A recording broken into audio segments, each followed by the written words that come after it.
बच्चों को ध्यान में बैठाना ये बड़ा मुश्किल सा मामला है,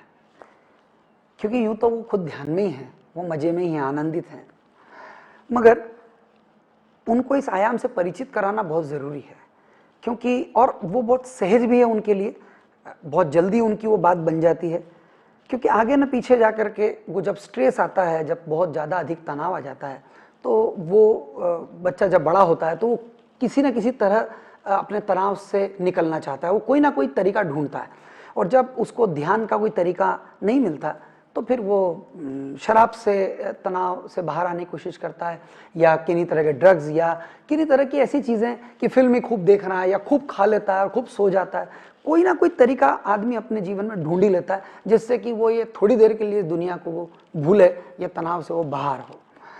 तो बच्चों को अगर हम ध्यान के किन्हीं विधियों से परिचित करा दें जिससे कि उनका भीतर अपने प्रवेश हो जाए, ये चाबी उनको मिल जाए इस ताले की भीतर कैसे जाते हैं, तो फिर उनके लिए ये सब चीज़ें व्यर्थ हो जाती है। जो मेरे साथ अपने साथ हुआ, मेरा अपना अनुभव है कि बचपन से चूंकि ध्यान का संस्कार मिला, ध्यान किसी ने सिखाया नहीं, घर के लोग सब ध्यान करते रहे और मैं ध्यान में बैठता रहा, तो मुझे वो बात पता चल गई कि अपने भीतर इससे प्रवेश किया जा सकता है।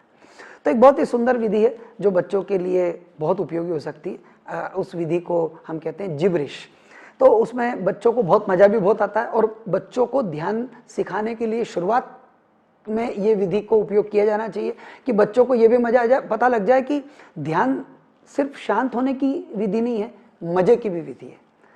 तो आपको बच्चों को कहना है कि भाई पहले स्टेप में आपको क्या करना है कि वो सबको बैठा दें आप, और एक खास तरह का म्यूज़िक आप प्ले करते हैं और बच्चों को कहते हैं कि पहले चरण में आपको आंख बंद करके बड़बड़ करनी है। तो कैसे बड़बड़ करनी है? मीनिंगलेस शब्द बोलने, जैसे और उनसे कहें कि ऐसा करते हुए हाथों को भी हिलाएं, गर्दन को भी हिलाएं, पूरे शरीर को हिलाएं और जिब्रिश करते रहें। शरीर को हिलाना है, जिब्रिश भी करना है, मतलब इस तरह की भाषा बोलना है मीनिंगलेस, और साथ ही साथ मुंह भी बनाना है, जितने आड़े तिरछे खराब अच्छे जो भी मुंह बना सकते हैं मुंह बनाना है। तो तीन चीजें एक साथ करनी है, शरीर को भी हिलाना है, बड़बड़ भी करनी है और आड़ा तिरछा मुंह भी बनाना है। चूंकि ये करते वक्त शोर होता है तो बच्चों को शोर करने का बड़ा मजा है,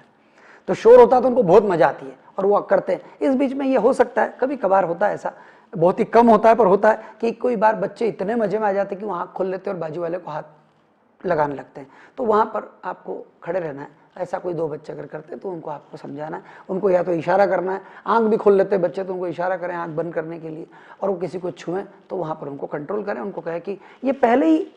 प्रयोग के पहले आप बता दें कि किसी भी कीमत पर आपको किसी को छूना नहीं है और आंख नहीं खोलनी है।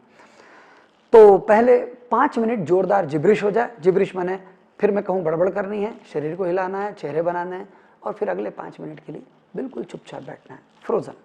कुछ भी नहीं करना है। तो ये विधि बच्चों को बहुत पसंद है, बच्चे इसका बड़ा मजा लेते हैं। इस विधि से शुरू करें और फिर और विधियां उनको बताते जाएं, और एक बार बच्चों को मजा आना शुरू हुआ, जो कि मेरा अपना अनुभव है, मैंने इन 20 सालों में कई स्कूलों में बच्चों को ध्यान कराया, और अब हमारी अपनी स्कूल में हम बच्चों को नियमित रूप से ध्यान कराते हैं। तो मैं देखता हूँ कि बच्चे अक्सर मुझे कहते हैं कि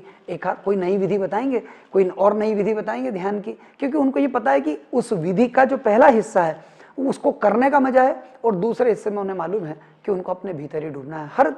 ध्यान विधि का जो आखिरी हिस्सा है वो सिर्फ शांत चुप मौन बैठना है, फ्रोजन हो जाना है, शरीर को हिलाना नहीं है, बिल्कुल चुपचाप बैठना है। और मैंने कहा आपसे कि सीधे चुपचाप बैठाना बच्चों के लिए, आपके लिए बच्चों को बैठाना संभव नहीं है, तो आप पहले ये जो पहली जो पार्ट होता है हर ध्यान का वो कराएं, तो उससे दूसरे हिस्से में वो ध्यान में डूब पाते हैं, अपने भीतर प्रवेश कर पाते हैं।